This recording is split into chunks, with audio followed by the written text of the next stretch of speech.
আমি দানা ছড়িয়েছিলাম, তার থেকে দেখুন কি বিপুল পরিমাণে গাছ হয়েছে।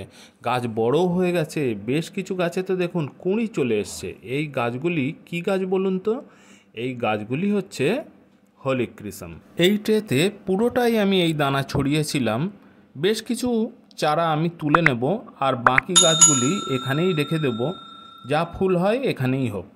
এই ছোট ছোট গাছগুলি জায়গা পাচ্ছিল না, দেখুন তেমন একটা বড় হয়নি অন্য গাছের তুলনায়। এইগুলি আমি তুলে নিয়ে এই গ্রো ব্যাগে আমি বসিয়ে দেব। মাটি আমার অলরেডি শোধন করাই আছে। আমার এই দুটি গামলা মাটি শোধন করে আমি এখানে ভরে রেখে দিই, তারপর আমি গাছ তুলি। আর এই যে গ্রো ব্যাগ দেখছেন, এই গ্রো ব্যাগগুলি সব আমার গত বছরের গ্রো ব্যাগ ধুয়ে পরিষ্কার করে রেখেছি। একটি গ্রো ব্যাগ নিয়ে তার অর্ধেকটা আমি ভর্তি করে নিই মাটি দিয়ে। এবার মেশাবো ট্রাইকোডার্মা ভিরিডি। শোধন করা মাটি, তার সাথে দেব জৈব ছত্রাকনাশক। ফাঙ্গাসের আক্রমণ মোটেই আমি হতে দিতে চাই না। দেখছেন গাছের শিকড় কি সুন্দর ডেভেলপ করেছে।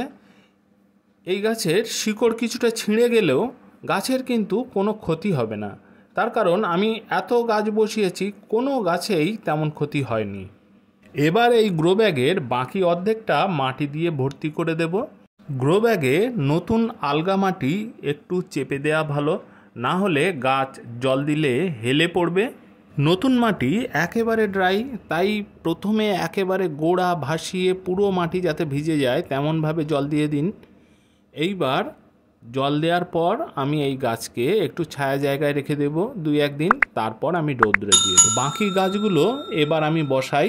দেখা হচ্ছে অন্য একটি ভিডিওতে, ততক্ষণ পর্যন্ত টাটা।